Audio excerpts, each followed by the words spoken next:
Good evening बच्चों। आज हम लोग भूगोल विषय के अंतर्गत निर्माण उद्योग चैप्टर को पढ़ेंगे।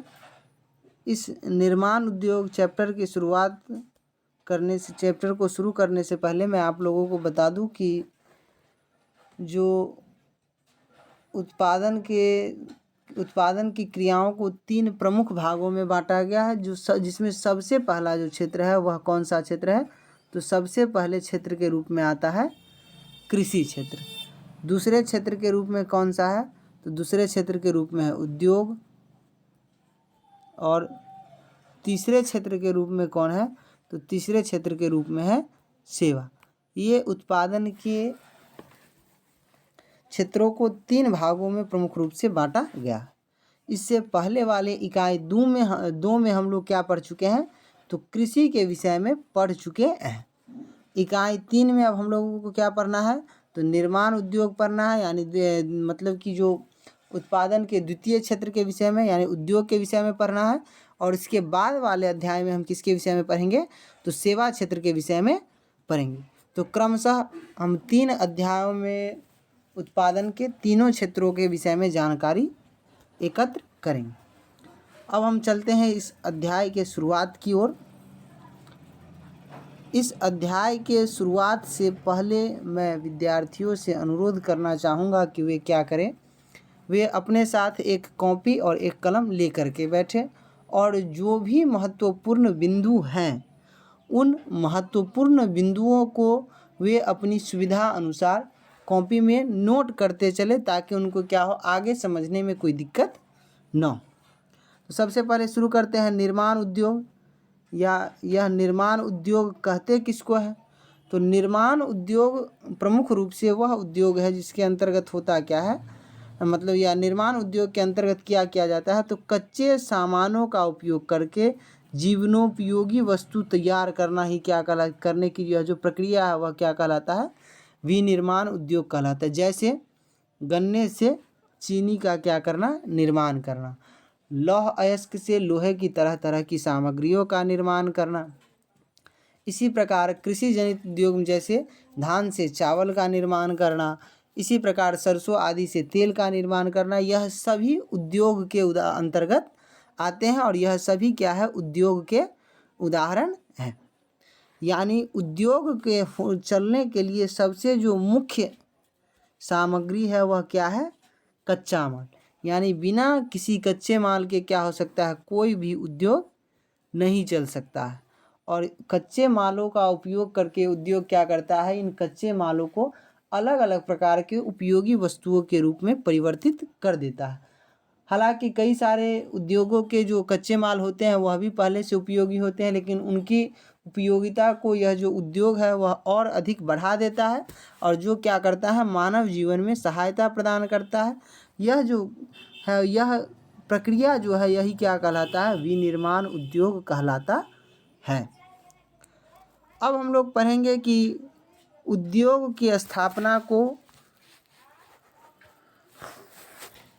प्रभावित करने वाले कारक या उद्योग स्थापना के प्रमुख कारक कौन कौन से ऐसे कारक हैं जो क्या करते हैं? उद्योग की स्थापना को प्रभावित करते हैं, उद्योग को क्या करता है? प्रभावित करने का कार्य करता है।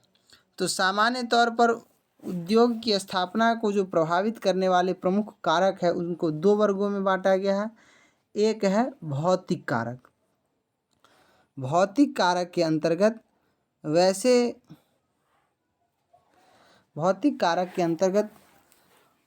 वैसे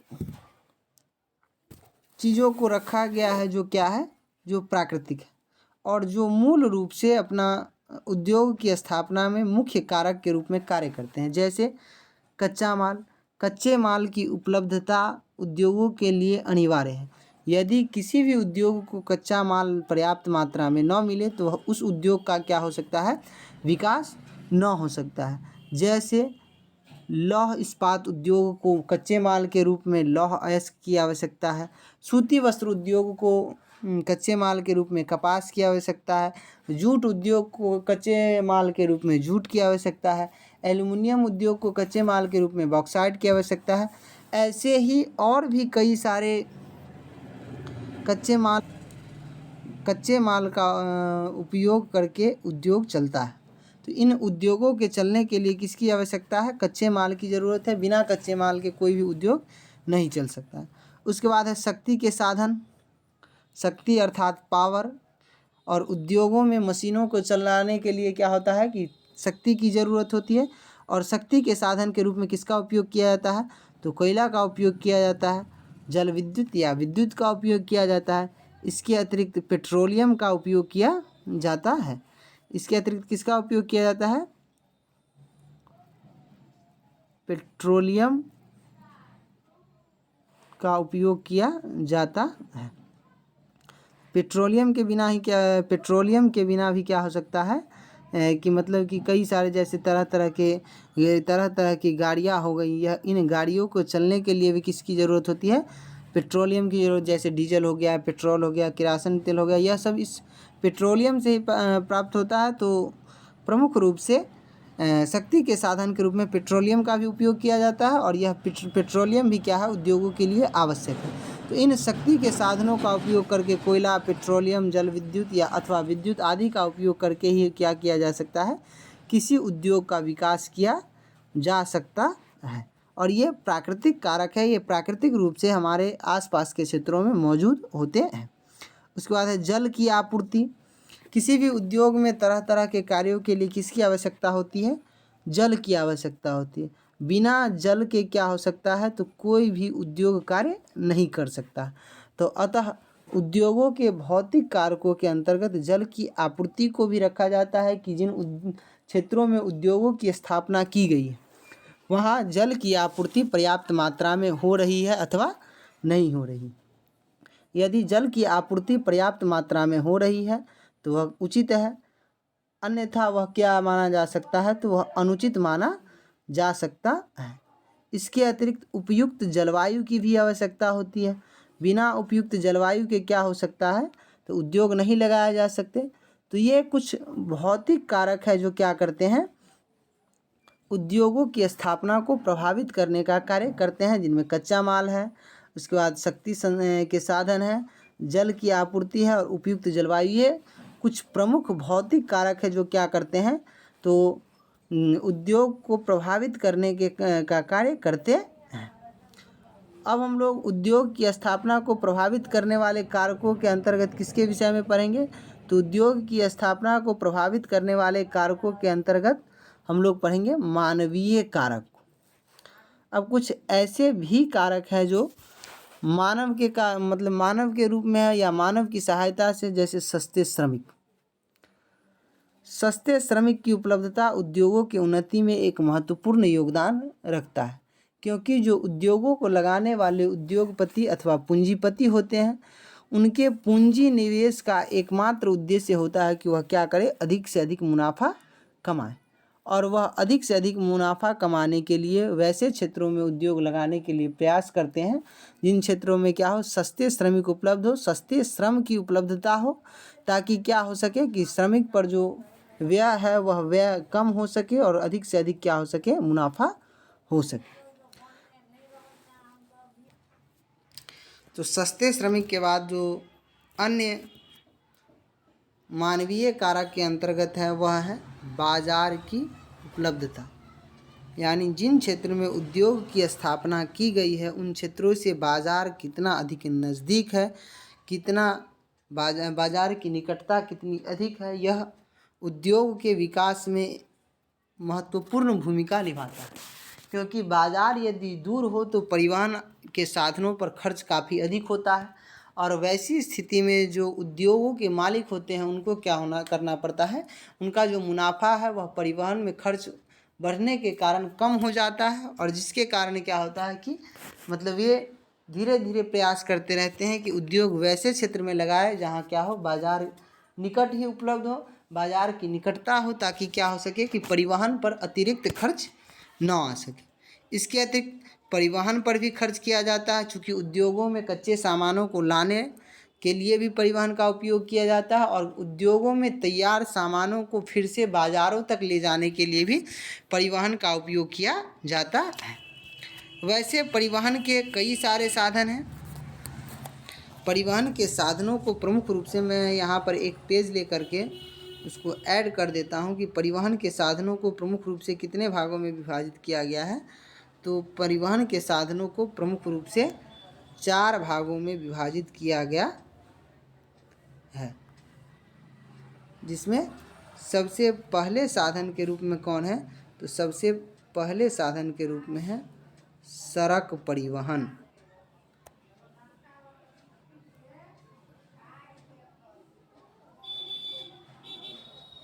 सड़क परिवहन।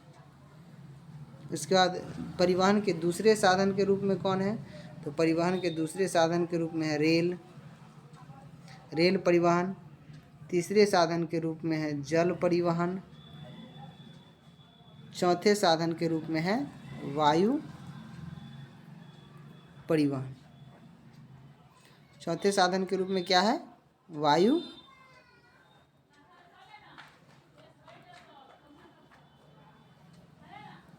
परिवहन।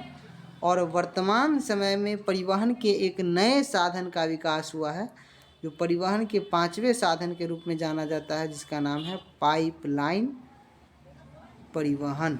जिसके अंतर्गत प्रमुख रूप से क्या किया जाता है, तो जिसके अंतर्गत प्रमुख रूप से द्रव्य पदार्थों का ही क्या किया जाता है, संवहन किया जाता है। तो ये परिवहन के 5 प्रमुख साधन हैं। सड़क परिवहन सबसे पहला, उसके बाद रेल परिवहन, जल परिवहन, वायु परिवहन, और 5वें साधन के रूप में किसका उपयोग किया जा रहा है, तो पाइपलाइन परिवहन का उपयोग किया जा रहा है। ये 5 परिवहन के प्रमुख साधन हैं। परिवहन के बाद पूंजी मानवीय कारक में सबसे प्रमुख है। उत्पादन के 5 साधनों में पूंजी सबसे प्रमुख है। उत्पादन के कितने साधन हैं, तो अर्थव्यवस्था के अंतर्गत उत्पादन के 5 साधन माने जाते हैं, जिसमें सबसे पहला भूमि, दूसरा श्रम, तीसरा पूंजी, चौथा संगठन, और 5वां मतलब साहस या उद्यम। तो पूंजी का महत्वपूर्ण योगदान है, क्योंकि किसी भी उद्योग को चलाने के लिए पूंजी की आवश्यकता होती है। बिना पूंजी के कोई भी उद्योग नहीं चल सकता। तो अतः किसी भी उद्योग को सुचारू रूप से चलाने के लिए किसकी आवश्यकता होती है, पूंजी की आवश्यकता होती है। और जो पूंजी निवेश करने वाले पूंजीपति होते हैं, वे क्या करते हैं, जहाँ पर सस्ते मतलब कि जो अन्य मानवीय कारक है वो मौजूद होते हैं, तभी जाकर के क्या करते हैं, पूंजी निवेश करना पसंद करते हैं। उसके बाद है सरकारी नीति। यदि सरकार अपनी नीतियों में संशोधन करती है, सरकार अपने नीतियों के साथ समझौते करती है, और उद्योगों के विकास के लिए यदि अपने नीतियों में संशोधन करके छूट देती है, तो वैसी स्थिति में क्या होता है कि उद्योगों का काफ़ी तेज़ी से विकास होता है, अधिक से अधिक क्या होता है, विकास होता है। तो यह उद्योगों की स्थापना को प्रभावित करने वाले मतलब कारकों को 2 प्रमुख वर्गों में विभाजित किया गया है। सबसे पहला जो है वह कौन सा कारक है, तो सबसे पहला है भौतिक। सबसे पहले कारक के रूप में कौन सा कारक है, तो सबसे पहले कारक के रूप में है भौतिक कारक। और दूसरे कारक के रूप में कौन है, तो दूसरे कारक के रूप में है मानवीय कारक। भौतिक कारक के अंतर्गत कच्चा माल, इसके अतिरिक्त शक्ति के साधन, जल की आपूर्ति और उपयुक्त जलवायु ये प्रमुख है। मानवीय कारक के अंतर्गत सस्ते श्रमिक की उपलब्धता, बाजार की उपलब्धता, परिवहन के बेहतर साधनों का विकास, पूंजी की उपलब्धता और सरकार की नीतियों का संशोधन ये प्रमुख है। इन कारकों के उपलब्ध होने के बाद ही क्या हो सकता है, उद्योगों की स्थापना की जा सकती है और उद्योगों का विकास किया जा सकता है। अब हम आगे बढ़ते हैं और आगे उद्योगों के वर्गीकरण को समझने का प्रयास करते हैं।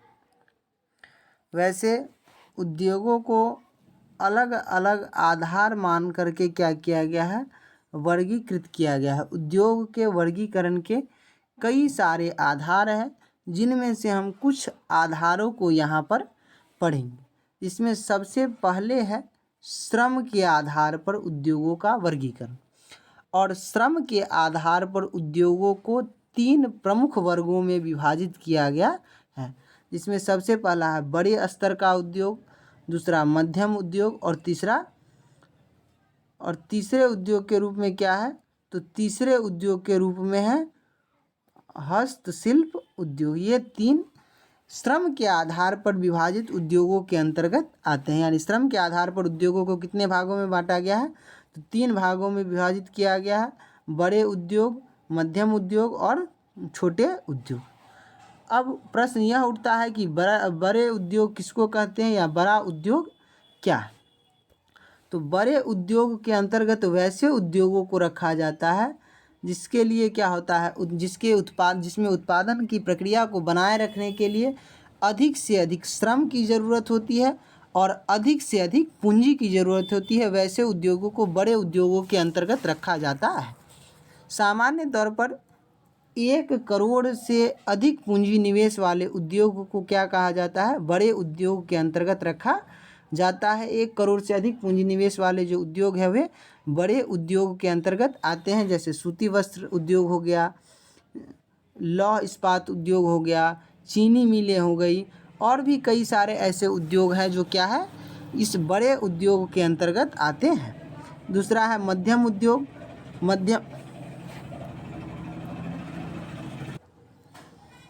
मध्यम उद्योग के अंतर्गत बड़े उद्योग की तुलना में कम पूंजी और कम क्या होता है, श्रम की आवश्यकता होती है।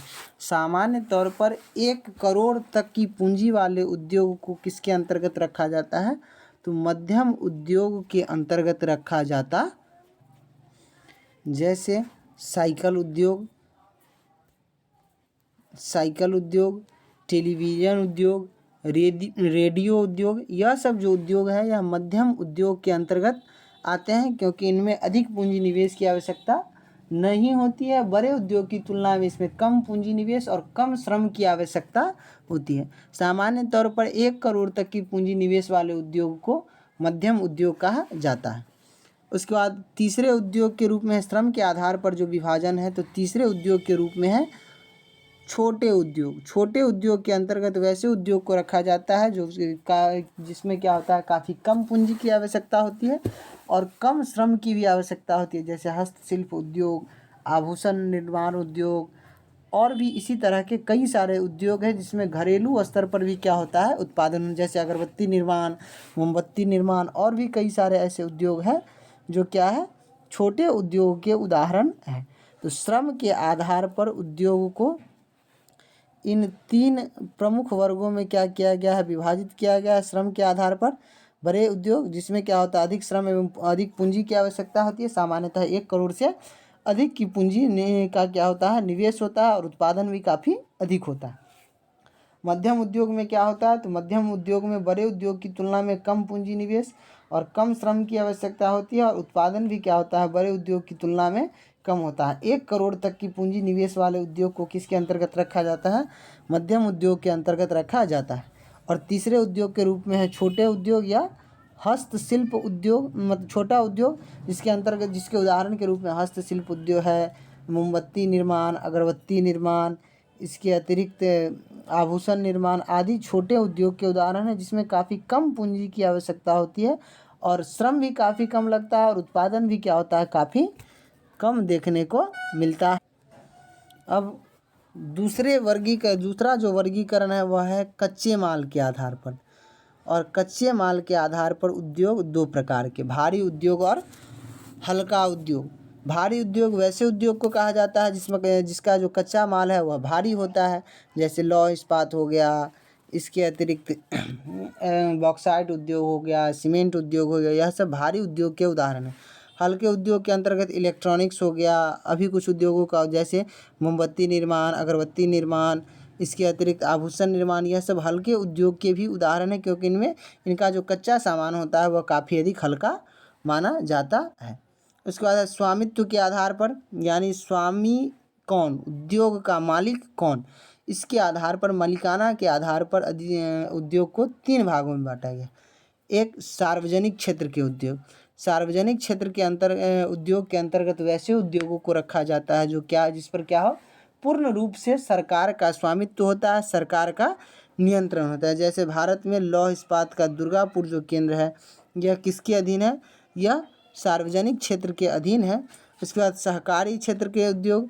सहकारी क्षेत्र के उद्योग के अंतर्गत वैसे उद्योगों को रखा जाता है जो क्या हो, तो जिसमें सरकार की भी कुछ सहभागिता होती है और कई सारे लोग मिलजुल करके भी क्या करते हैं, उत्पादन कार्य को बढ़ाने का कार्य करते हैं।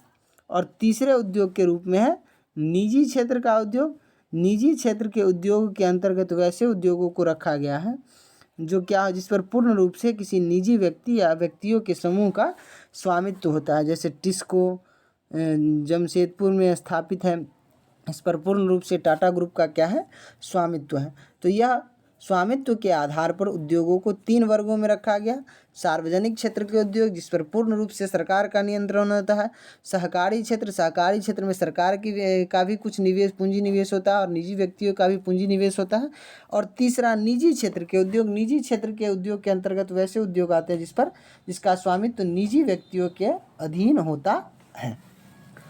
अब है कच्चे माल के आधार पर, यानी जो उद्योगों में लगने वाले कच्चे सामान है, कच्चे माल है, उन कच्चे माल के आधार पर उद्योगों को कितने भागों में बांटा गया है, तो उन कच्चे माल के आधार पर उद्योगों को 2 वर्गों में क्या किया गया है, विभाजित किया गया है।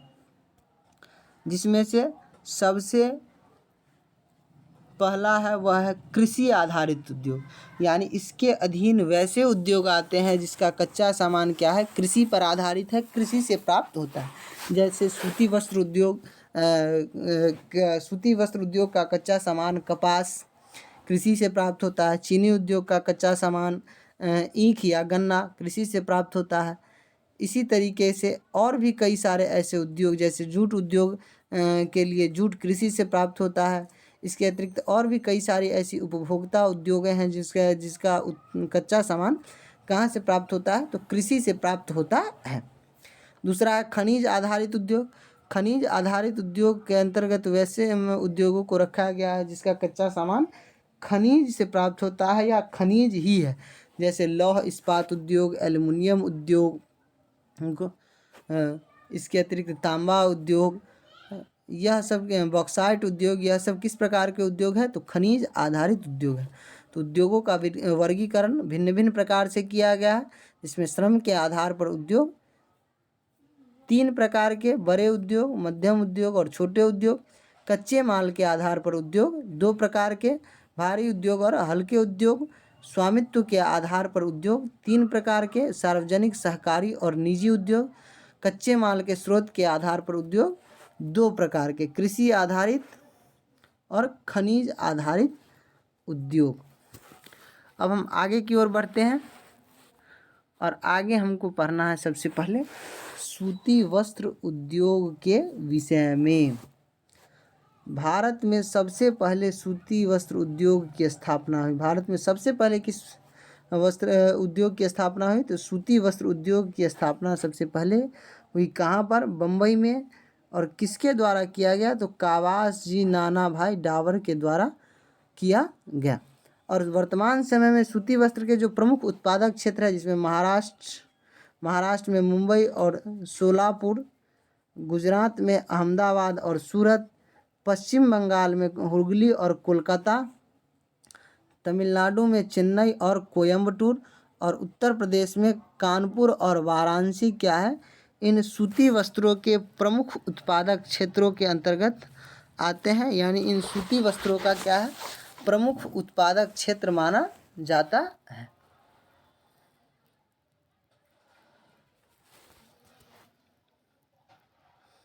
आगे यह कुछ बिंदुएं जो क्या है, ऑब्जेक्टिव के पॉइंट ऑफ व्यू से काफ़ी अधिक महत्वपूर्ण है। जिसमें सबसे पहला है कि भारत का मैनचेस्टर किस शहर को कहा जाता है, तो भारत का मैनचेस्टर अहमदाबाद शहर को कहा जाता है। हालांकि मैनचेस्टर नाम का एक शहर इंग्लैंड में है जो सूती वस्त्र उत्पादन के लिए क्या है, काफ़ी अधिक प्रसिद्ध है। और चूँकि भारत में अहमदाबाद भी सूती वस्त्र के लिए प्रसिद्ध है, इसीलिए भारत के मैनचेस्टर की उपाधि किस शहर को दी गई है, तो भारत का मैनचेस्टर अहमदाबाद शहर को कहा जाता है। उत्तर भारत का मैनचेस्टर किसको कहा जाता है, तो उत्तर भारत का मैनचेस्टर कानपुर को कहा जाता है, क्योंकि कानपुर भी सूती वस्त्र उद्योग के प्रमुख केंद्र के रूप में जाने जाते हैं। उसके बाद दक्षिण भारत का जो मैनचेस्टर है उस किसको कहा गया है, तो कोयम्बटूर शहर को क्या कहा गया है, दक्षिण भारत का मैनचेस्टर कहा गया। याद रखने की योग्य बातें हैं कि भारत का मैनचेस्टर अहमदाबाद जो गुजरात राज्य में है। उसके बाद उत्तर भारत का मैनचेस्टर कानपुर जो उत्तर प्रदेश राज्य में है, तथा दक्षिण भारत का मैनचेस्टर कोयम्बटूर को कहा जाता है जो तमिलनाडु राज्य में स्थित है। तो ये 3 शहर जिसको मैनचेस्टर कहा जाता है, पूरे भारत का मैनचेस्टर अहमदाबाद, उत्तर भारत का मैनचेस्टर कानपुर और दक्षिण भारत का मैनचेस्टर कोयम्बटूर। मैनचेस्टर शहर वास्तव में इंग्लैंड में मौजूद है। मैनचेस्टर कहाँ पर है? तो ये मैनचेस्टर शहर वास्तव में कहाँ मौजूद है? तो इंग्लैंड में मौजूद है। और किसके लिए प्रसिद्ध है? तो प्रसिद्ध है यह प्रमुख रूप से सूती वस्त्र के लिए। किसके लिए प्रसिद्ध है? तो सूती वस्त्र के लिए क्या है? प्रसिद्ध है। तो यह जो सूती वस्त्र के लिए प्रसिद्ध है, इसीलिए भारत में जो सूती वस्त्र उत्पादक क्षेत्र है उसको भी किसके उपाधि से संबोधित किया गया? मैनचेस्टर के उपाधि से संबोधित किया गया। और मैनचेस्टर प्रसिद्ध है किसके लिए? तो सूती वस्त्र के लिए। और किस देश के अंतर्गत है? तो इंग्लैंड के अंतर्गत है मैनचेस्टर शहर। और वो उसी मैनचेस्टर शहर से भारत के कुछ शहरों की तुलना की गई है, जिसमें अहमदाबाद है जिसको पूरे भारत का मैनचेस्टर कहा जाता है, उत्तर भारत का मैनचेस्टर कानपुर, दक्षिण भारत का मैनचेस्टर कोयम्बटूर को कहा जाता है। अब उसके बाद है मुंबई को सूती कपड़ों की राजधानी कॉटनोपोलिस भी कहा जाता है। यह भी पॉइंट ऑफ व्यू से काफ़ी अधिक प्रसिद्ध है कि सूती वस्त्रों की राजधानी या सूती कपड़ों की राजधानी किस शहर को कहा जाता है? तो मुंबई शहर को क्या कहा जाता है? सूती कपड़ों की राजधानी कहा जाता है। अब हम आगे की ओर बढ़ते हैं और उसके बाद है जूट या पटसन उद्योग। जूट से तरह तरह की वस्तुओं का क्या किया जाता है? निर्माण किया जाता है, जैसे जूट की रस्सी, जूट की बोरियां या और भी कई सारे मोटे मोटे मतलब कि या मजबूत सामग्री के रूप में जूट का उपयोग किया जाता है। उससे मजबूत रस्सियों अथवा बोरियों का क्या होता है? निर्माण होता है। जूट के निर्यात में भारत का विश्व में द्वितीय स्थान है। और उत्पादन के दृष्टिकोण से क्या कितने नंबर पर है? तो पूरे विश्व में सबसे प्रथम नंबर पर कौन है? भारत। लेकिन भारत में जो जूट का उत्पादन होता है तो वह उत्पादन क्या होता है? उसका उपयोग भारत में ही बड़े पैमाने पर किया जाता है, जिसके कारण भारत क्या कर पाता है? तो उसका निर्यात नहीं कर पाता। और जिसके कारण वह निर्यात के दृष्टिकोण से किस स्थान पर है? तो दूसरे स्थान पर माना जाता है। भारत के प्रमुख जूट उत्पादक क्षेत्र के अंतर्गत कौन कौन से क्षेत्र है? तो सबसे पहले है पश्चिम बंगाल। और पश्चिम बंगाल में कौन सा क्षेत्र? तो हुगली नदी के किनारे वाले क्षेत्रों में क्या होता है? जूट का उत्पादन काफ़ी बड़े पैमाने पर होता है, काफ़ी बड़े स्तर पर जूट का उत्पादन किया जाता है। उसके बाद है आंध्र प्रदेश। आंध्र प्रदेश में कहाँ पर? तो कावेरी और कृष्णा नदी के डेल्टा में क्या किया जाता है? तो जूट का उत्पादन किया जाता है। कावेरी और कृष्णा नदियों के डेल्टा वाले क्षेत्र में किसका उत्पादन होता है? जूट का उत्पादन। और तीसरे क्षेत्र के रूप में वह है बिहार, जहाँ कटिहार और पूर्णिया जिले में क्या की जाती है? तो जूट का उत्पादन किया जाता है, जूट की खेती की जाती है और बड़े पैमाने पर क्या होता है? जूट का उत्पादन भी होता है। अब हम लोग आगे पढ़ेंगे चीनी उद्योग के विषय में। चीनी उद्योग है, चीनी उद्योग भारत विश्व में चीनी के उत्पादन में क्या है? प्रथम स्थान रखता है। और जिसमें गुड़ और खांडसारी, गुड़ का मतलब होता है जिसको हम स्थानीय भाषा में कहते हैं मीठा। हम लोग जो गुड़ कहते हैं उसको एकदम देसी भाषा में कहते हैं मीठा।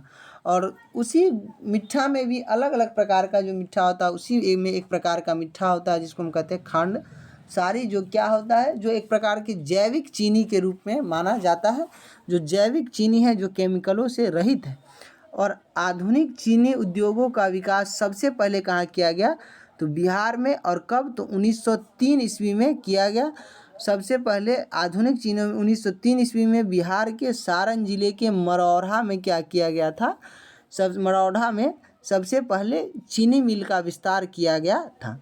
वर्तमान समय में चीनी के सबसे प्रमुख उत्पादक क्षेत्र के अंतर्गत कौन कौन से क्षेत्र आते हैं? महाराष्ट्र। कौन कौन से राज्य हैं? तो महाराष्ट्र है, उत्तर प्रदेश है, आंध्र प्रदेश है, कर्नाटक है, तमिलनाडु है और बिहार है। महाराष्ट्र, उत्तर प्रदेश, आंध्र प्रदेश, कर्नाटक, तमिलनाडु और बिहार। इनमें से उत्तर प्रदेश केवल उत्तर भारत का राज्य है, बिहार केवल उत्तर भारत का राज्य है और बाकी जो अन्य राज्य हैं वह दक्षिण भारत के राज्य हैं। यानी कि क्या है, उत्तर भारत की अपेक्षा में दक्षिण भारत में चीनी का उत्पादन काफ़ी अधिक किया जाता है, चीनी उद्योग काफ़ी अधिक लगाए गए हैं। अब चीनी उद्योग जो दक्षिण भारत में है उसके पीछे का कारण क्या है, या दक्षिण भारत में जो चीनी उद्योग का विकास हुआ है उसके पीछे का कारण क्या है? तो इसके लिए कुछ प्रमुख कारण हैं, जैसे उपयुक्त मिट्टी। गन्ने के उत्पादन के लिए उपयुक्त मिट्टी दक्षिण भारत के क्षेत्र में उपलब्ध है। इसके अतिरिक्त गन्ना एक खरीफ फसल है तो उसको अधिक पानी की भी ज़रूरत होती है और दक्षिण भारत की जो जलवायु है वह आर्द्र जलवायु है, जिससे क्या होता है कि नमी की मात्रा या पानी की मात्रा गन्ने को पर्याप्त मात्रा में मिल जाती है। उसके बाद है गन्ने में अधिक रस की मात्रा, यानी अधिक उत्तर भारत और दक्षिण भारत की गन्ने को तुलना करके देखा गया तो यह पता चला कि दक्षिण भारत का जो गन्ना है उसमें रस की मात्रा अधिक है, जबकि उत्तर भारत के गन्ने में उतने अधिक रस की मात्रा नहीं। और इसके बाद है चौथा, सहकारी समितियाँ, यानी दक्षिण भारत में सहकारी समितियाँ एक दूसरे से मिलजुल करके काफ़ी अच्छे से कार्य करती है, जिसके कारण क्या किया गया तो धीरे धीरे क्या होता जा रहा है, तो दक्षिण भारत से जो मतलब भारत की जो खेतियाँ हैं, गन्ने की खेती जो उत्तर भारत में पहले काफ़ी बड़े पैमाने पर की जा रही थी, वह धीरे धीरे दक्षिण भारत की ओर स्थानांतरित होती जा रही है। इसके अतिरिक्त चीनी उद्योग के साथ कुछ समस्याएं भी हैं, जैसे उन चीनी उद्योग की समस्याओं को भी हम क्या करेंगे, जानने का प्रयास करेंगे। तो चीनी उद्योग की समस्याओं के अंतर्गत है सबसे पहला परंपरागत तकनीक। अब वर्तमान समय में नए नए मशीनों का उपयोग किया जा रहा है, नए नए मशीनों की आविष्कार किया जा रहा है, लेकिन फिर भी हमारे देश में क्या हो रहा है कि चीनी उद्योगों में उन परंपरागत या पुराने तकनीकों का ही उपयोग किया जा रहा है, जो क्या है उत्पादन में एक समस्या के रूप में देखा जा रहा है। उसके बाद है चीनी उद्योग की दूसरी समस्या, वह है विद्युत आपूर्ति। विद्युत की पर्याप्त मात्रा में आपूर्ति नहीं हो पाती है और विद्युत की पर्याप्त मात्रा में आपूर्ति नहीं हो पाती है तो जिससे क्या होता है, चीनी उद्योग को चलने में तरह तरह की समस्याएं आने लगती हैं। उसके बाद चीनी उद्योग के अन्य समस्या के रूप में परिवहन की समस्या। अब चीनी उद्योगों तक गन्ना को लाने ले जाने में काफ़ी अधिक कठिनाई होती है और जब चीनी का उत्पादन हो जाता है तो उनको बाज़ारों तक लाने ले जाने में काफ़ी अधिक कठिनाइयाँ होती हैं।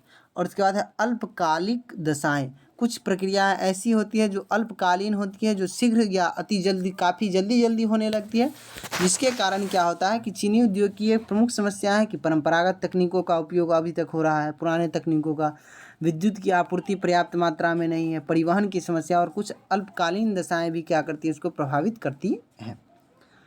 अब उसके बाद है उपभोक्ता उद्योग। एक यहाँ पर VVI है, इसको थोड़ा मार्क कर देते हैं। क्या उपभोक्ता उद्योग आप किसे कहते हैं? उपभोक्ता उद्योग सामान्य तौर पर वैसे उद्योगों को कहा जाता है जिससे तैयार माल का सीधे तौर पर क्या किया जाता है, उपभोक्ता के द्वारा किया जाता है, उसका किसी दूसरे जगह पर उपयोग नहीं किया जाता। जैसे परिभाषा दिया गया है कि वैसे उद्योग जिनके तैयार माल का उपयोग उपभोक्ता सीधे तौर पर करता है, जैसे कागज़ व सीमेंट। अब कागज़ और सीमेंट उद्योग से सीमेंट बन के आया, कागज़ उद्योग से कागज़ बन के आया, तो वह घूमते टहलते न आकर के सीधे कहाँ पहुँचता है, उपभोक्ता के पास, और उपभोक्ता क्या करता है, उसका उपयोग करता है। तो उपभोक्ता उद्योग के अंतर्गत वैसे उद्योग को रखा जाता है जो क्या है, तो जिसके तैयार माल का उपयोग सीधे तौर पर कौन करता है, उपभोक्ता करता है। उसके बाद आगे हम लोगों को पढ़ना है ऊनी वस्त्र उद्योग।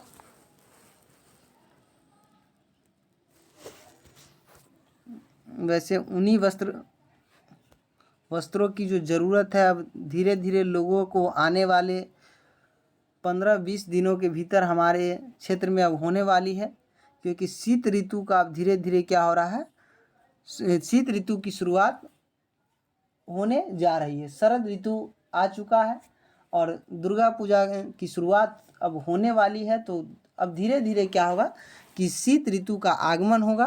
तो आने वाले कुछ समय के बाद हम लोगों के क्षेत्र में भी अब लोगों को ऊनी वस्त्र की आवश्यकता होगी।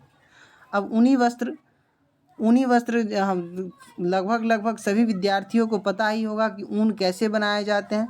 तो ऊन भिन्न भिन्न जानवरों के किस चीज़ से, बाल से क्या होता है, ऊनों का निर्माण किया जाता है। और भारत में कुछ प्रमुख ऊन उत्पादक क्षेत्र है, जिसमें पंजाब का लुधियाना और धारीवाल क्षेत्र है, महाराष्ट्र में मुंबई है और उत्तर प्रदेश में कानपुर आदि का जो क्षेत्र है वह क्या है, ऊन उत्पादन के लिए प्रसिद्ध क्षेत्र है। भारत में ये 3 प्रमुख उत्पादक क्षेत्र है, जिसमें पंजाब में लुधियाना और धारीवाल, उत्तर प्रदेश और इसके बाद महाराष्ट्र का मुंबई प्रसिद्ध है। अब ऊन में भी अलग अलग प्रकार के क्या होते हैं, ऊन होते हैं।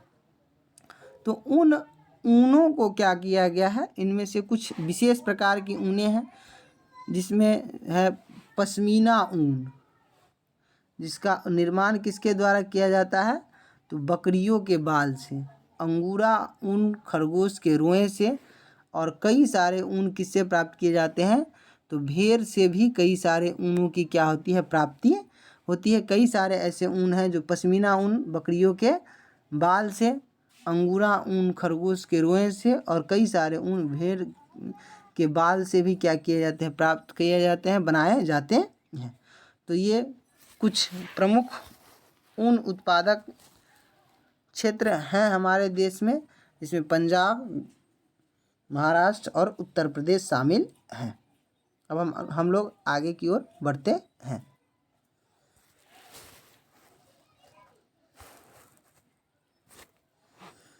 आगे है रेशमी वस्त्र उद्योग। रेशम एक कीमती वस्त्र है जिसकी कीमत बाजार में काफ़ी अधिक है। और हमारे देश में कुछ रेशम उत्पादक क्षेत्र है, जिसमें कर्नाटक। रेशमी वस्त्र के लिए जो प्राकृतिक रेशमी वस्त्र है, उसके लिए क्या होता है कि रेशम के कीड़ों को पाला जाता है और वह शहतूत की टहनियों को खा करके जैसे जैसे वो चलता है, वह एक पतली रेशे के रूप में मतलब कि जैसे मकड़ी एक पतली सी जाल बनाती जाती है, वैसे ही रेशम के कीड़े भी क्या होते हैं, एक पतली से मतलब कि एक धागा के रूप में या तंतु के रूप में क्या होते हैं, छोड़ते जाते हैं। और उन्हीं को एकत्रित करके क्या किया जाता है, रेशम बनाया जाता है। तो उन रेशम उत्पादन के दृष्टिकोण से भारत में कर्नाटक में बेंगलुरु और मैसूर इसके लिए प्रसिद्ध है। पश्चिम बंगाल का मुर्शिदाबाद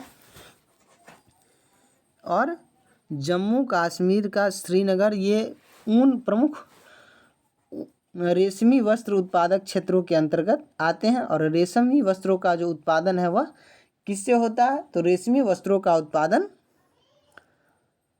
रेशम के कीड़ों से होता है। रेशम के कीड़े जो शहतूत की पत्तियां खाती है, तो उससे क्या होता है, वह जो चलती रहती है तो उससे एक पतली तंतु के रूप में निकलती है, जिसको एक साथ एकत्रित करके रेशम के धागे बनाए जाते हैं और जिसकी कीमत बाज़ार में काफ़ी अधिक है। लोग क्या करते हैं, मतलब कि रेशमी वस्त्र काफ़ी अधिक दाम पर, काफ़ी महंगे कीमतों पर क्या करते हैं, खरीदने का कार्य करते हैं। अब उसके बाद है लौह इस्पात उद्योग। लौह इस्पात उद्योग को सभी उद्योग की जननी के रूप में जाना जाता है। कभी कभी प्रश्न पूछ भी दिया जाता है कि उद्योगों की जननी के रूप में किसको जाना जाता है, तो उद्योगों की जननी के रूप में लौह इस्पात उद्योग को जाना जाता है। यानी उद्योगों की जननी कौन है, तो लौह इस्पात उद्योग है।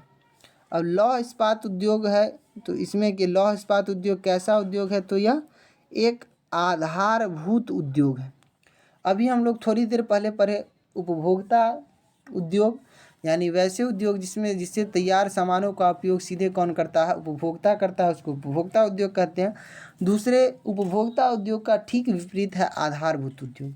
आधारभूत उद्योग में क्या होता है, तो इससे निर्मित या उत्पादित वस्तुओं का उपयोग सीधे तौर पर उपभोक्ता न करके कौन करते हैं, तो इससे निर्मित वस्तुओं का उपयोग अन्य उद्योगों में कच्चे सामान के रूप में क्या किया जाता है। तो इस प्रकार के उद्योग को आधारभूत उद्योग कहा जाता है। और लौह इस्पात भी एक प्रकार का क्या है, तो आधारभूत उद्योग है। यहाँ पर महत्वपूर्ण है आधारभूत उद्योग, मैं अंडरलाइन कर देता हूँ। आधारभूत उद्योग क्या है, तो आधारभूत उद्योग वैसे उद्योग को कहा जाता है जिससे निर्मित या उत्पादित वस्तुओं का उपयोग उपभोक्ता सीधे तौर पर न करके वह किसी अन्य उद्योग के कच्चे सामान के रूप में क्या किया जाता है, उसका उपयोग किया जाता है। उसके बाद है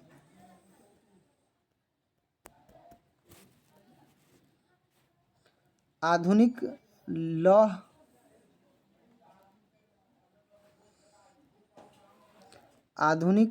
लौह इस्पात उद्योग का विकास 1874 में पश्चिम बंगाल के कुल्टी नामक स्थान पर हुआ। अब प्रश्न यह उठता है कि आधुनिक लौह इस्पात उद्योग का विस्तार कहाँ पर हुआ, तो पश्चिम बंगाल के कहाँ पर 1874 ईस्वी में पश्चिम बंगाल के कुल्टी नामक स्थान पर क्या हुआ, आधुनिक लौह इस्पात उद्योग का विकास हुआ। उसके बाद 1907 ईस्वी में साकची नामक स्थान पर, जो उस समय बिहार का हिस्सा हुआ करता था, और बिहार के साकची नामक स्थान पर जो वर्तमान समय में वह साकची नामक जो स्थान है वह जमशेदपुर के नाम से जाना जाता है और झारखंड राज्य के अंतर्गत पड़ता है। वहाँ पर Tata iron and steel company, जिसको शॉर्टकट में कहते हैं टिस्को, उस टिस्को की स्थापना की गई। और किसके द्वारा, तो जमशेद जी टाटा के द्वारा Tata iron and steel company की स्थापना की गई और उन्हीं के नाम पर उस शहर का नाम पड़ गया आगे चल कर के जमशेदपुर। तो यह किस राज्य के अंतर्गत है, तो वर्तमान समय में यह झारखंड राज्य के अंतर्गत है। अब उद्योगों के स्थानीयकरण के कुछ प्रमुख घटक, यानी उद्योगों के कुछ स्थानीयकरण, तो कुछ स्थानीय क्षेत्र या कुछ विशेष क्षेत्र में उद्योग होते हैं। उसके और लौह अयस्क के लिए सबसे पहले लौह अयस्क की उपलब्धता। उसके बाद उद्योगों में ईंधन के रूप में कोयला, पेट्रोलियम या विद्युत का आदि का उपयोग, मैग्नीज का उपयोग कोयला के साथ किया जाता है, चूने पत्थर का उपयोग किया जाता है, शक्ति के अन्य साधन का उपयोग जैसे पेट्रोलियम हो गया, जल विद्युत हो गया या और भी अन्य। उसके बाद सरकारी नीति, सरकार यदि अपने नीतियों में सुधार करती है तो वैसी स्थिति में क्या होता है, किसी भी उद्योग का अधिक से अधिक विकास होता है। और उसके बाद अंतिम है वह है बाजार, जो हम कि शुरू में ही पढ़ चुके हैं कि बाजार की से निकटता उद्योगों के मतलब कि विकास में एक महत्वपूर्ण योगदान रखता है। अब भारत में कुछ प्रमुख लौह इस्पात उत्पादक क्षेत्र है, जिसमें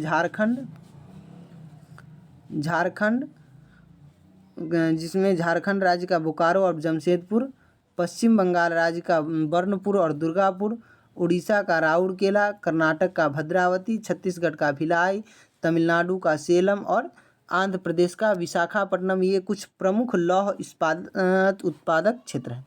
तो यह जो बॉक्स है वह थोड़ा एग्ज़ाम के पॉइंट ऑफ व्यू से क्या है, काफ़ी उपयोगी हो सकता है सिद्ध। तो ये तीनों बॉक्स एग्ज़ाम के पॉइंट ऑफ व्यू से क्या है, काफ़ी अधिक उपयोगी। तीसरे बॉक्स में है कि विदेशी सहयोग से स्थापित केंद्र, जिसमें सबसे पहला है भिलाई, जो किस राज्य के अंतर्गत है, तो छत्तीसगढ़ राज्य के अंतर्गत है और किसके सहयोग से स्थापित है, तो रूस के सहयोग से स्थापित है। दूसरा है राउरकेला, जो जर्मनी के सहयोग से स्थापित है और उड़ीसा राज्य के अंतर्गत स्थित है।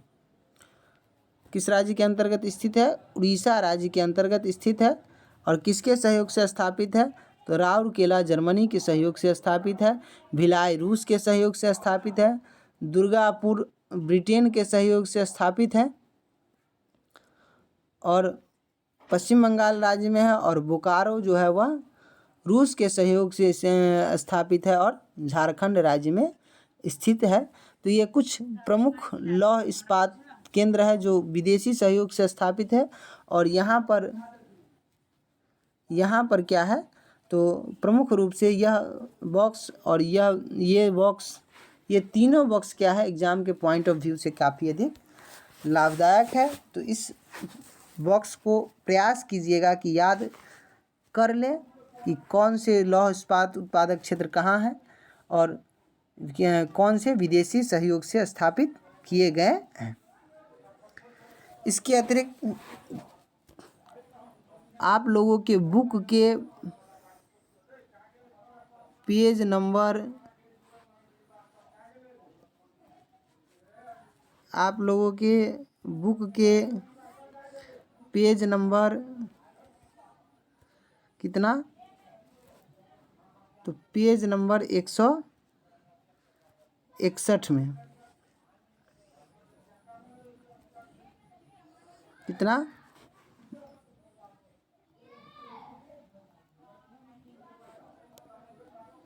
पेज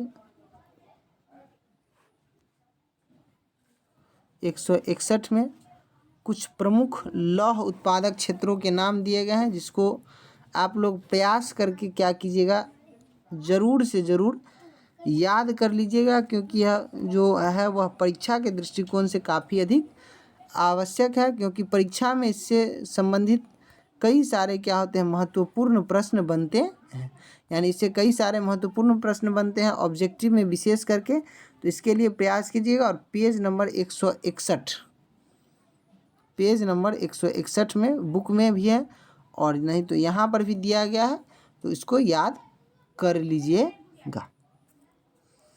अब हम लोग आगे बढ़ते हैं और आगे है एल्युमिनियम उद्योग। एल्युमिनियम उद्योग के अंतर्गत वैसे एल्युमिनियम जो है वह एल्युमिनियम एक धातु है और जो जिसका उपयोग किसी मतलब जिसका मुख्य अयस्क क्या है, बॉक्साइट है। और एल्युमिनियम की तरह तरह की वस्तुओं का निर्माण किया जाता है, जैसे एल्युमिनियम की तार हो गया, एल्युमिनियम का बर्तन हो गया, एल्युमिनियम के और भी कई सारे उपयोगी वस्तुएं हो गई। तो यह सब एल्युमिनियम के प्रमुख उत्पादक क्षेत्र के उत्पाद हैं। और एल्युमिनियम के प्रमुख उत्पादक क्षेत्र कौन कौन सा है, तो उड़ीसा का कोरबा, छत्तीसगढ़ का कोरबा, उत्तर प्रदेश का रेणुकूट और महाराष्ट्र का रत्नागिरी। ये क्या है, तो ये प्रमुख उत्पादक क्षेत्र है किस चीज़ का, एल्युमिनियम उद्योग का। ये सब क्या है, प्रमुख उत्पादक क्षेत्रों के अंतर्गत आते हैं। अब उसके बाद है तांबा प्रगलन उद्योग। तांबा प्रगलन उद्योग में क्या किया जाता है, तो तांबा को गला करके तांबा से भिन्न भिन्न प्रकार के, जैसे तांबा का बर्तन भी आता है, तांबा के विद्युत उपकरण भी आते हैं, तांबा के क्या होते हैं, तार भी आते हैं। तो उन तांबा का प्रगलन उद्योग किन किन राज्यों में है, तो झारखंड के घाटशिला में भारत का सबसे पुराना जो है वह मतलब कि सबसे पहला जो मतलब कि यह क्षेत्र जो है वह मतलब उत्पादक क्षेत्र के अंतर्गत आता है। उसके बाद राजस्थान का खेतरी सबसे पुराना खान है और तमिलनाडु का में तूतीकोरिन का जो क्षेत्र है यह भी क्या है, तांबा प्रगलन के लिए काफ़ी अधिक प्रसिद्ध उद्योगों के अंतर्गत आता है। तो आज हम लोग यहीं तक रहने देते हैं। आज हम लोगों ने जो कुछ पढ़ा उसको क्या करते हैं, एक बार संक्षिप्त में रिवीजन कर लेते हैं और आज यहीं तक रहने देते हैं। इसमें सबसे पहले हम लोगों ने पढ़ा था उद्योग के विषय में। सबसे पहले इससे पहले इस उद्योग के विषय में भी पढ़ने से पहले हम लोगों ने पढ़ा था कि सबसे पहले मतलब उत्पादन के क्षेत्रों को 3 भागों में बांटा गया है, जिसमें सबसे पहले क्षेत्र के रूप में हम लोगों ने पढ़ा था कृषि, जिसके विषय में हम इससे पिछले वाले अध्याय में पढ़ चुके हैं। दूसरे क्षेत्र के रूप में है उद्योग, जिसके विषय में हम लोग इस अध्याय में पढ़ेंगे। और तीसरे क्षेत्र के रूप में है सेवा, जिसके विषय में हम लोग इसके बाद वाले अध्याय में पढ़ेंगे। अब सबसे पहले चूंकि चैप्टर का नाम ही है निर्माण उद्योग, तो प्रश्न यह उठता है कि निर्माण उद्योग है क्या। तो निर्माण उद्योग में क्या होता है, तो कच्चे मालों के द्वारा जीवनोपयोगी वस्तुओं को क्या किया जाता है, तैयार किया जाता है। जीवनोपयोगी वस्तुओं का क्या किया जाता है, निर्माण किया जाता है। उसको हम क्या कहते हैं, विनिर्माण उद्योग कहते हैं। जैसे गन्ने से क्या करना, चीनी का निर्माण करना। इसी तरीके से लौह अयस्क से लोहे के भिन्न भिन्न प्रकार के क्या करना, वस्तुओं का निर्माण करना। उसके बाद हम लोगों ने पढ़ा कि उद्योग की स्थापना के प्रमुख कारक कौन कौन से हैं। तो उद्योगों की स्थापना के दो प्रमुख कारक हैं, जिसमें सबसे पहला है भौतिक कारक। भौतिक कारक के अंतर्गत सबसे प्रमुख चीज़ें हैं कच्चा माल, उसके बाद शक्ति के साधन, जल की आपूर्ति और उपयुक्त जलवायु। उसके बाद मानवीय कारक के अंतर्गत क्या है, सस्ते श्रम की उपलब्धता, बाजार की उपलब्धता और निकटता, परिवहन के बेहतर साधन का विकास, पूंजी की उपलब्धता और सरकारी नीतियों का सरकारी नीतियों से क्या करना कि उद्योग को सहायता पहुंचाना और सरकार के नीतियों में संशोधन, सरकार के द्वारा छूट देना। उसके बाद हम लोगों ने उद्योग के वर्गीकरण को पढ़ा कि उद्योगों का वर्गीकरण जो भिन्न भिन्न आधार पर किया गया है, उन भिन्न भिन्न आधारों को हम लोगों ने क्या किया, जानने का प्रयास किया कि उद्योगों का वर्गीकरण भिन्न भिन्न आधारों पर कैसे किया गया है। तो उसमें सबसे पहले हम लोगों ने पढ़ा कि उद्योग श्रम के आधार पर उद्योग को 3 वर्गों में क्या किया गया है, विभाजित किया गया है। उसके बाद कच्चे माल के आधार पर उद्योग को 2 भागों में विभाजित किया गया है। स्वामित्व के आधार पर फिर से उद्योग को 3 भागों में विभाजित किया गया है और कच्चे माल के स्रोत के आधार पर उद्योग को 2 भागों में विभाजित किया गया। यहाँ पर कच्चे माल के स्रोत के आधार पर जो उद्योग 2 प्रकार के हैं, इसको हम जब विस्तृत अध्ययन करते हैं तो ये 4 प्रकार के हो जाते हैं। 4 प्रकार के कैसे, तो सबसे पहले कृषि आधारित उद्योग, जैसे सूती वस्त्र उद्योग हो गया, चीनी उद्योग हो गया, चावल उद्योग हो गया, क्योंकि इन सब का जो उत्पाद है वह सीधे कहाँ से प्राप्त होता है, कृषि से प्राप्त होता है। दूसरा खनिज आधारित उद्योग, जैसे लौह अयस्क उद्योग, इसके बाद लौह इस्पात उद्योग, एल्युमिनियम उद्योग, तांबा उद्योग, यह सब के इस प्रकार के उद्योग खनिज आधारित उद्योग। उसके बाद तीसरे उद्योग के रूप में माना जाता है वन आधारित उद्योग। कुछ चीज़ें ऐसी हैं जो हमें सीधे क्या होती है, वनों से प्राप्त होती है, जैसे औषधि उद्योग, आयुर्वेदिक औषधि उद्योग हो गया। इसके अतिरिक्त और भी कई सारे लकड़ी या फर्नीचर उद्योग हो गया। तो यह सब कहाँ से है, तो यह किस इसका कच्चा माल कहाँ से प्राप्त होता है, वन से। तो इसको हम वन आधारित उद्योग के अंतर्गत रखते हैं। और चौथे उद्योग के मतलब कच्चे माल के स्रोत के आधार पर चौथे उद्योग के रूप में समुद्र आधारित उद्योग, जिसमें पेट्रोलियम और कोयला आदि को हम क्या करते हैं, समुद्र से प्राप्त करते हैं। तो यह कच्चे माल के स्रोत के आधार पर व्यापक अध्ययन के अंतर्गत उद्योग को 4 वर्गों में क्या किया जाता है, विभाजित किया जाता है।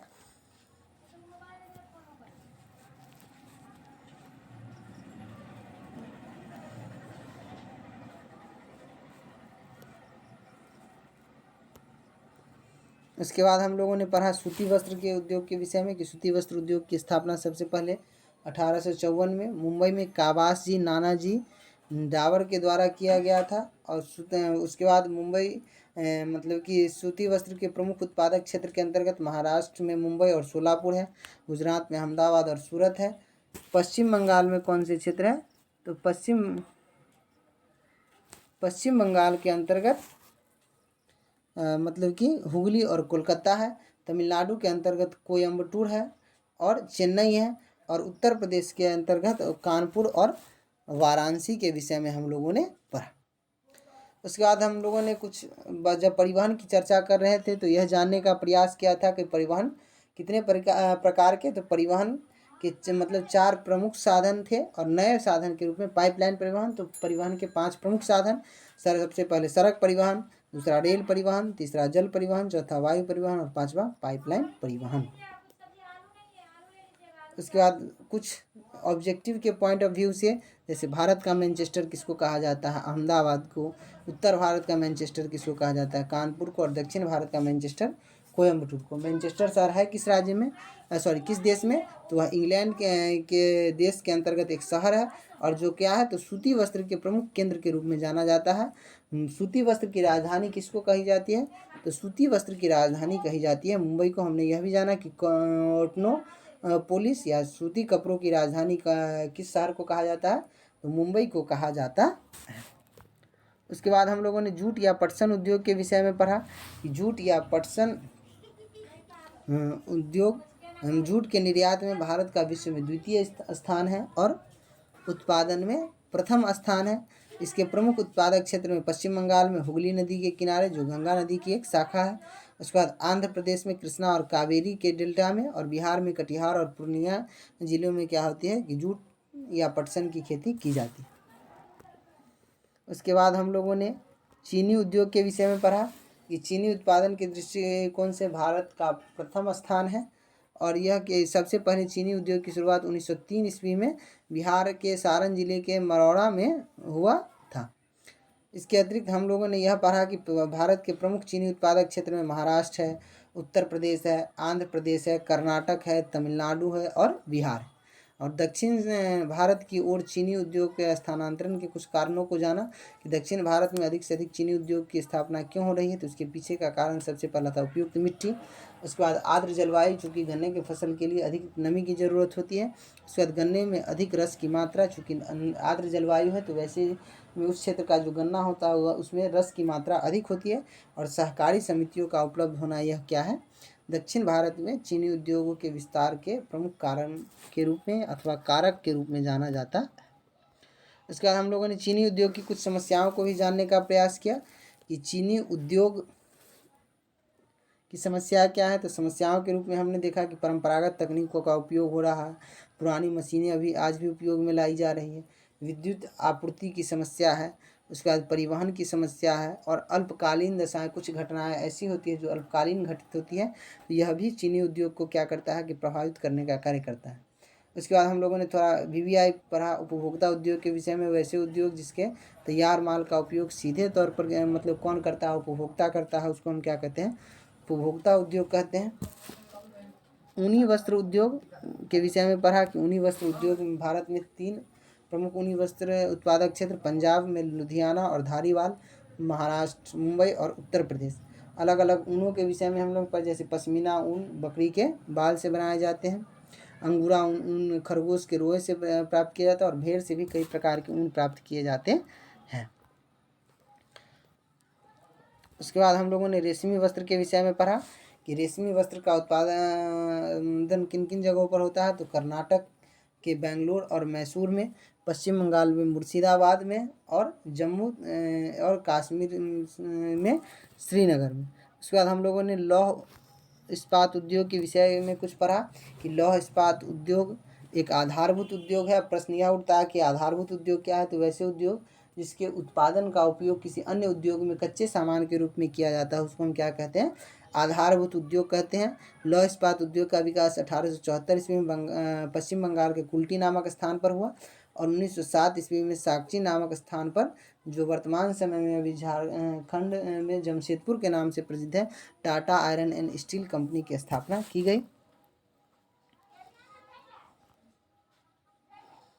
उसके बाद ये तीनों बॉक्स परीक्षा के पॉइंट ऑफ व्यू से काफ़ी अधिक महत्वपूर्ण थे और बुक में पेज नंबर 161 में जाकर के भारत में कुछ प्रमुख लौह इस्पात केंद्रों के नाम दिए गए हैं। तो उसके विषय में भी हमने कहा कि किताब में जाकर के पेज नंबर 161 को देखना काफ़ी अधिक महत्वपूर्ण है। उसके बाद एल्युमिनियम उद्योग के मुख्य अयस्क बॉक्साइट के, एल्युमिनियम उद्योग के विषय में पढ़ा कि अब इसका मुख्य अयस्क बॉक्साइट है और इसका प्रमुख उत्पादक क्षेत्र उड़ीसा का कोरबा, छत्तीसगढ़ का कोरबा, उसके बाद उत्तर प्रदेश में रेणुकूट और महाराष्ट्र में रत्नागिरी प्रसिद्ध क्षेत्र के अंतर्गत आता है। उसके बाद हम लोगों ने तांबा प्रगलन उद्योग के विषय में पढ़ा कि तांबा प्रगलन उद्योग क्या है। तो तांबा से भिन्न भिन्न प्रकार की वस्तुओं का निर्माण किया जाता है और झारखंड में घाटशिला भारत का सबसे पहला प्रथम तांबा प्रगलन उद्योग है। राजस्थान में जो खेतरी है वह सबसे पुराना खान है और तमिलनाडु में तूतीकोरिन जो है वह भी तांबा प्रगलन के लिए प्रसिद्ध है। तो आज हम लोगों ने इतना ही पढ़ा और इस अध्याय की शेष रही बाकी चीज़ों को हम वीडियो के अगले पार्ट में पढ़ेंगे। आप लोगों के सहयोग से और रुचि के कारण मैंने इस वीडियो को बनाया। उम्मीद करता हूँ, आशा करता हूँ कि यह वीडियो आपको पसंद आएगी और यदि कुछ भूल भी हुई हो तो उसको थोड़ा नज़रअंदाज करके आगे की ओर बढ़ जाइएगा। सामान्य तौर पर आज के लिए इतना ही, मिलते हैं अगले वीडियो में। तब तक के लिए बाय बाय। बहुत बहुत धन्यवाद।